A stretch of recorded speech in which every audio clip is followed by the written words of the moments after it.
Welcome to another GitLab webinar. We are here to talk about, this is Laura and I from Cloud Underground, Underground Ops. We're here to talk about GitLab. We talk about GitLab every week.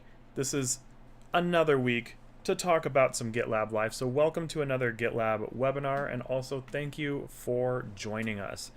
For anyone jumping into the chats here, we are going live to YouTube and to LinkedIn, and so anyone who is wanting to learn more about DevSecOps CI/CD pipelines and the things that threaten your company or the company that maybe you work for if you're not the owner of the company, I want to talk about some of the risks that when people talk about DevSecOps and security and these types of things, what are the things that cause issues for companies, and what does security have to do with in the first place? So I want to just start by outlining that security, and when we're talking about the idea of security, has to do with risk and protecting assets. So if the goal is to make sure that our assets are safe or our assets are secure and we're doing all of those things, there are so many conversations out there that are talking about the threats and talking about Cody things and hackers attacking you, but some of the things that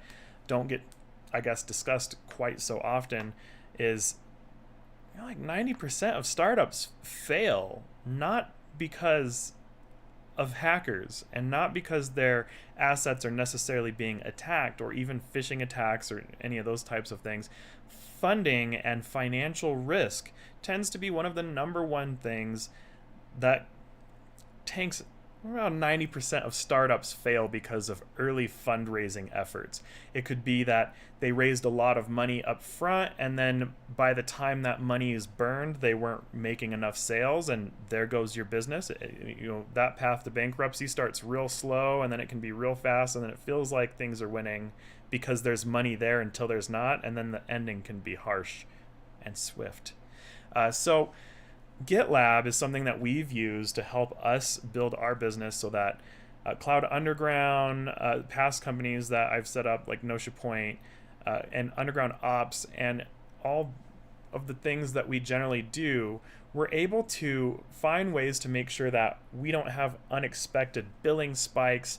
We are able to come up with ways to help ensure that our clients don't have unpredictable billing, and we value having as little vendor lock-in as humanly possible. And one of the reasons why we also like things like GitLab is because while we use GitLab, we're also not locked into GitLab. It's something that we have flexibility with.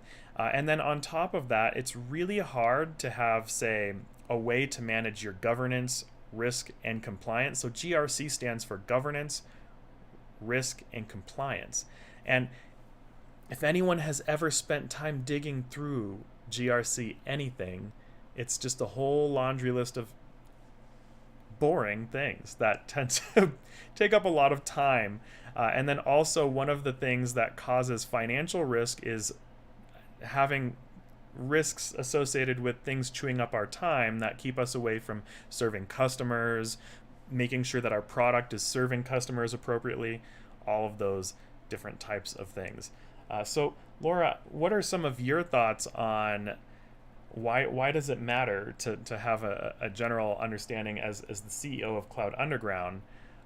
What are some of the things that matter to you when it comes to making sure that our products are safe or secure, and that we don't have to worry about going out of business tomorrow? I think I know what you're asking me, but I might get a little off topic. I don't know. I think having a good workflow and good structure for things, having a strong pipeline are all important considerations. Of course, billing and cost are, of course, considerations. Vendor lock-in. If you're going to be working with a particular vendor, are you going to be able to migrate if someday they suddenly up the prices significantly, or are you going to be stuck with them forever? So of course, these are all things as a CEO that it's important to consider. I think, some other things are security and privacy. Are we, ensuring that our users, are we meeting compliance regulations when it comes to like how we're handling our users? I think another thing that's important is like, especially for like a startup, is getting a product to market, getting your MVP out, and making sure that you're doing that in a way that's sustainable. It's a DevSecOps pipeline, so you know that it's secure. Those sorts of things. Does that Does speak to what you're? does someone's product have to be perfect? No, absolutely not. That's the point of an MVP, is just like getting something to market. Get the an MVP is a minimum viable product. So getting an MVP out there is basically just getting your product to the point where you can start giving it to customers. Because the other beauty of an MVP is, like, once you have it out there and once you have people using it, then you can start collecting feedback and start offering features or making updates and upgrades based on the feedback that you're getting from the people who are actually using the product. So. And something that's really important based on what Laura's talking about. So one of the huge values of an MVP, or minimum viable product in general, is when you're building a product, products are expensive, and oftentimes you might not have a lot of runway. Maybe you have a few months worth of money to build a product. Maybe you went and got an investor and have a few years to work on product. But it's important to get to where you're trying to attempting to sell your product as soon as possible. You don't want to spend all of your time just building product until you've just basically used up 100% of your runway, and you don't even know who your ideal client is. So one of the other challenges there is when you're trying to then get into market and you're trying to get your products out, you're trying to get a new service or a new solution out there, if you're not understanding like how much it's going to cost to acquire a customer, or how much it's going to if you have an unexpected bill be the thing that causes your company to go under. Maybe in a lot of cases it doesn't cause a company to go out of business per se, but this can be a cause of things like layoffs and all of those different things. So it's just really important to have a general understanding of how your infrastructure billing and how basically getting to market and trying to understand how to afford going to market, how all of those things matter and how they come together. So one thing we are going to announce is that we are officially opening up for services. Before I get into what that looks like, anyone can go and take a look at my LinkedIn profile anytime, and if you want to start a CI/CD pipeline right away, then I have a link at the top of my LinkedIn profile that you can go to, and that's going to allow you to set up a CI/CD pipeline right away. If you want help setting up a CI/CD pipeline, historically up until now, we've been busy building product ourselves, but just as we're talking about for a lot of companies, you want to just get your product ready to go and start going to market with your product and start selling. That's what we're doing right now, is we are taking what we've built and we're ready to come help serve you with our solutions that we've worked very hard to create. And we actually are past the minimum viable product phase. We've actually now vetted and heavily tested all of our solutions at this point. We have lots of stories, which we're going to be sharing more in the upcoming future here, of members who've had success with our general models, how our customers have had success with resources that we provide. And so if you are someone who's looking for managed services, especially for things like CI/CD or DevSecOps in particular, if your goal is to either move into a DevSecOps posture, or you're trying to use something like DevSecOps to reduce your risk, and especially if you have lots of very boring things like GRC, that sort of a thing, and you want to know how can I better afford my managing my GRC, how can I better allocate my resources, not just the tools but the people, because we focus on people management. How does that work too?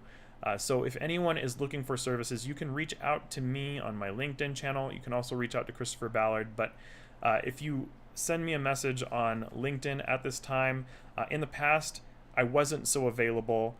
So that's something that's going to be different for anyone who has been following me for a while now. You'll see that for the time being, I am available for probably about at least 2 or 3. I can take on about 2 or 3 seats right now, at least. So If you want to be one of the first to get in line for that, then I very temporarily have availability until all of my seats are filled up and for helping manage services for companies.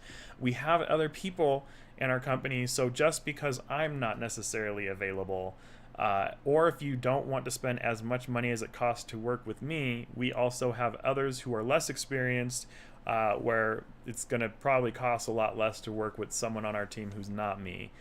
But especially if you're an enterprise company, what is it exactly that we do? I will start with just kind of showing you the Underground Nexus is a GitLab powered DevSecOps pipeline. It's basically an entire data center. It's a hyper-converged data center is what it's called in Software Factory. But it builds GitLab for you, which I'll show you what it looks like. So let me just kind of fly down to where we have all of our little diagrams here. The Underground Nexus is essentially a cloud-native, hyper-converged data center architecture that's designed to make it so that you can more concisely and more securely build your solutions regardless of where your team is located around the world. It's a zero trust based architecture. If you look around for other platforms like this, it's You're not gonna the find most robust zero trust based platform probably on the planet at this point, unless someone else is making other clones of it. But it is open source, so anyone can go and make a very robust DevSecOps pipeline and platform from the Underground Nexus if you are a developer yourself. So if anyone wanted to go and take a look at the GitHub, which is linked in that site that I was just showing you there on cloudunderground.dev is where you can find our website. The Underground Nexus source code, it has a quick start guide. So if I scroll down here, you'll see that it has an option. It says check out how to get started with the Underground Nexus quick start guide. And if you select this video, it will walk you through exactly how to get started. And if you just want to see what's going on with the Underground Nexus and what it is in general, you can explore that. The video does live right here, so you can also just watch it on cloudunderground.dev and go to the Underground Nexus, and you can learn all about the Underground Nexus, what it does, what it is. And if we were to take a look at the Underground Nexus, at a glance, what does a DevSecOps or CI/CD pipeline look like? So the Underground Nexus is a little instance, it's a Linux instance, that it can live on a server locally where a developer is. It can live on a developer's device because it's technically a hypervisor. It can run virtual machines, whatever your staff use. It does require a server somewhere, so it can also go up into AWS. It can go into Azure. And the difference between, say, running GitLab with the Underground Nexus versus, say, going to gitlab.com is this is your instance of whatever is going on. So when you first launch the Underground Nexus, it has this Git BIOS control panel.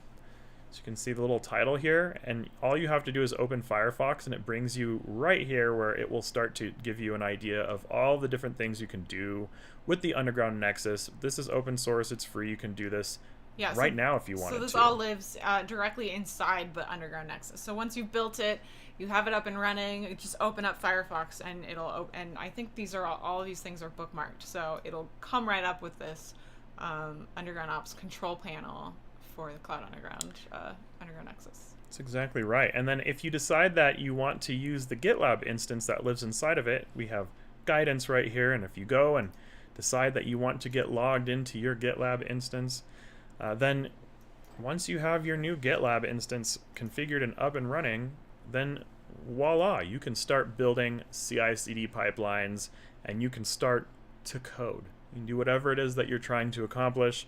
And it has all of these fancy handy dandy options over here. You can build pipelines, you can schedule things. It has security and compliance configurations in here, and then if you were to upgrade to So if anyone is working with our direct services, we actually use GitLab Premium and GitLab Ultimate. So if you're trying to meet governance and regulatory needs, then you can also make your custom GitLab instances as much of like however you want them to be. So imagine if GitHub, if you hear breaches, like someone's like, oh, github.com got hacked. Well, we use github.com, but the thing is, we actually have our own instance mirror out to GitHub. So DevSecOps, what is DevSecOps? If this entire GitHub instance gets attacked or hacked, then our GitLab environment will forcibly heal this environment, is how that works. So anything that we have on the public cloud, like GitHub, it's public cloud, if it gets hacked and something bad happens, then it doesn't really matter as long as you protect your source code. You keep your source code safe, and then as long as your source code is safe, then, you know, even if GitLab.com gets breached or something along those lines, as long as your instance is not breached, and then you're the one who has the control over the security of your instance, this gives you control over making sure that the risks and all of the governance and all of the things that you depend on for your company are within your control.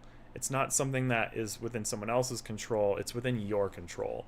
And so then you get to choose where you want it to live. You get to choose where you want the servers to be. You can choose how fast you want the infrastructure to be, or how expensive or how low cost you want it to be. You can start with what you have and start for free today and wait till you make your first $100,000, and then if you never want to upgrade things, that's kind of up to you. And then if you then start making, you know, 200,000, 400,000, and you just need more resources or more automations, you can go and start upgrading. And then let's say that you start growing.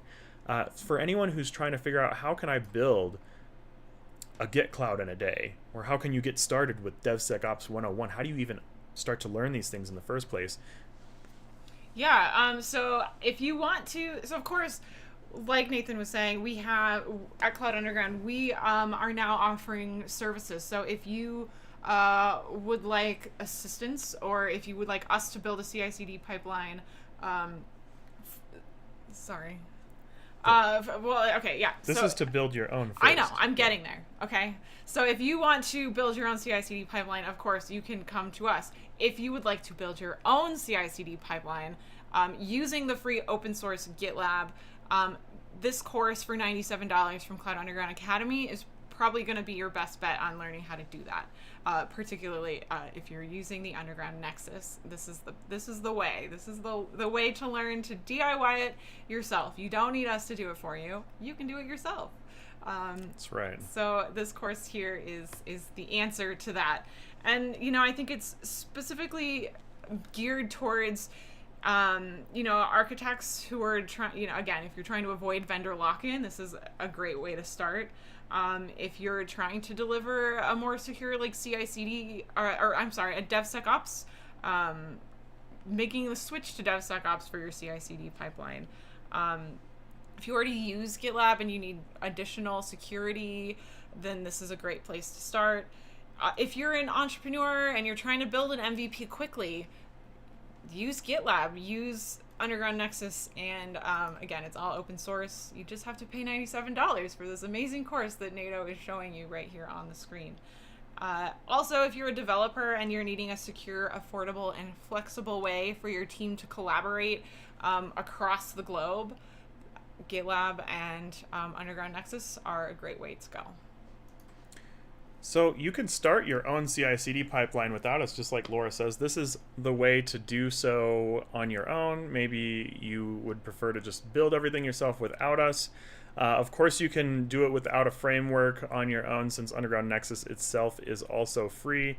And then for anyone who is wanting to understand how can you work with our enterprise services, so maybe you are an actual like enterprise business, and maybe you have 100 seats that you have to manage, or 10 seats to manage, but maybe it's not just you and you have a lot more going on, or you just would rather have someone else take care of the tech for you so that it can be fully managed.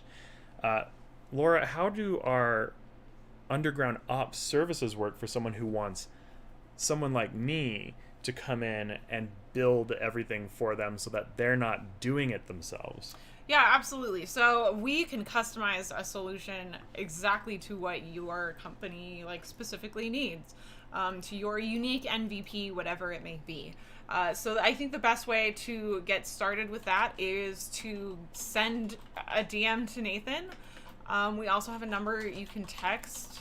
That phone number is 720-306-1377. Shoot us a text, and we'll get a meeting set up with you so that we can sit down and learn more about what your needs are. So that's the next step in the process. So DM NATO or text 720-306-1377, and we'll get you on the calendar, essentially. So what happens in that meeting is we sit down and we just get to know you. We get to know your business. We get to talk about, what your unique needs are, what you're developing, and then we will create a customized CICD GitOps solution specifically for you and your business. So that'll be, somebody like NATO or one of our other underground ops folks will be working on that, and with the guidance of NATO, and our whole team is really involved in just about everything we do. So you will, of course, receive a very customized solution specifically for what you need, and then we will send you an invoice for the service that we are going to be providing for you. So that's how that works. We will set up a meet, get to know you, and then we will create a customized, solution and invoice. Well, we'll send you an invoice first, and then we will start working on the solution once we've, gotten your feedback and are sure that we are creating something that you want and need, and are like specifically going to be able to use for your business. And then from there, we will just get started and set up your DevSecOps CI/CD pipeline. So there you go. It's a pretty simple process. Really just get in touch with us. We'll get you on the calendar. We'll sit down with you and learn more about what you need. We'll invoice you for that solution, and then we'll get to work. That's exactly right. Yeah, and then you will have your own custom DevSecOps pipeline. Yeah. So for anyone who's trying to get exactly what Laura's talking about, just reach out to us. If you decide to call that number instead of text, chances are that number gets pretty busy, or you can just leave a voicemail alternatively, just per the volume of messages. And if anyone's done business, I'm sure you've gotten spam calls. If you've never had spam calls, that surprises me. I get them too. So I need to please make sure that I know that you're not spam. Otherwise, you're going to be part of the flood. Yeah. Send us a text and let us know that you're interested in services from Cloud Underground. Or again, you can DM NATO on LinkedIn if you're a LinkedIn person. Yes. And I'll definitely be a little more available over the next 2 weeks, especially as my bookings start to fill up. That's going to change pretty quickly, but yeah. So I would definitely say get in now while we have the availability, because that's not going to last for very long. That's right. Yeah. And like I said, we do have other folks available to work if my availability gets blocked up, or if someone sees that working with me is a little more expensive, then there are ways to work with someone else who's going to cost a little less from our team as well. Right. Or the other thing is, like, we have a very specialized team. So if we have a solution for you that one of our other team members can deliver, will be better suited to deliver, then we'll get you hooked up with the right person that you need to be talking to. So that's right. So we are a managed service provider.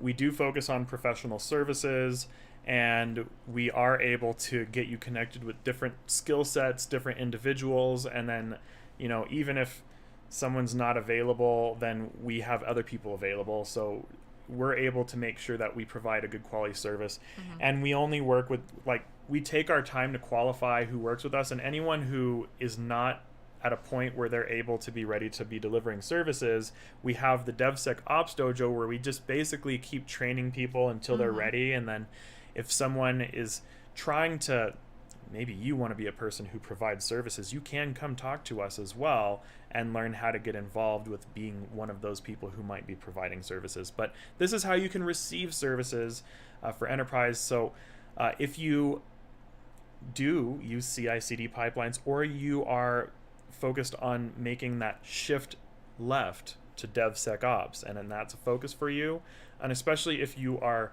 governance heavy, GRC heavy, that realm is a little more where I'm specialized in. So if you have things like, so let's I guess I'll list out the types of services that we are able to provide with focus around. So let's see what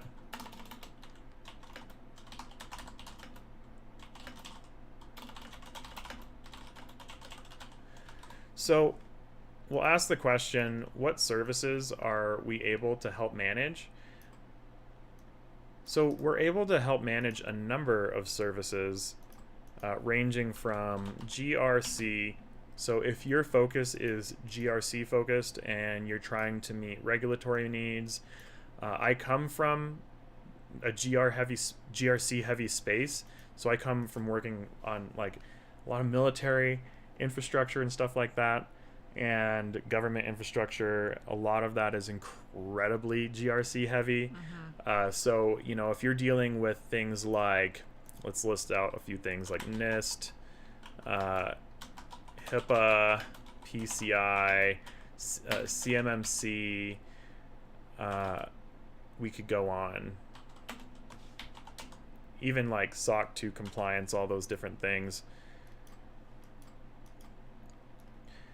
If you have a need to meet requirements for anything that falls under this bucket, GRC in general, or especially if you have more than one compliance, I'm actually especially specialized in working with entities who have more than one compliance, and you need to consolidate that in a streamlined way that's also not only easier to manage, but is also a little easier on the billing because it can get expensive.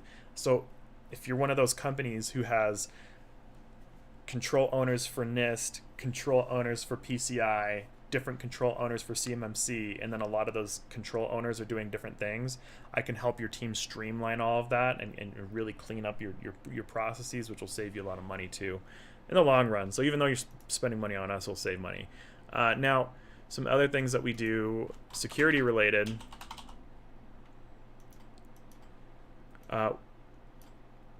Security, if anyone has followed my career in general and just what a lot of what we do, I personally have well over like 10 years worth of security experience. So the Underground Nexus is focused on DevSecOps, where the security is packed up front. It actually has a whole suite of security tools already condensed into the Underground Nexus. Then you add GitLab in there, boom, stack those GitLab security features and functions on top of that. And so we're talking about things like, what do we get into? So we can provide support for things like SBOM, site reliability engineering. So if you don't know what any of this is, then it's probably not for you. Anything like SIM/observability.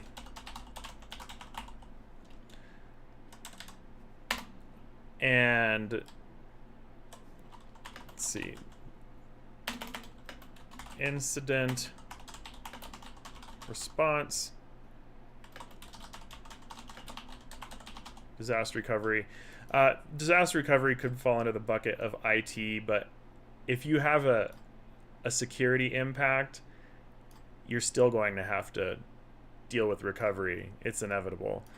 So whether it's just, you know, basic IT needs, security needs, GRC, if you're looking for anything that falls especially under these buckets, these are really where we're specialized in. And then the other one being, if you have a strong desire to be automation heavy.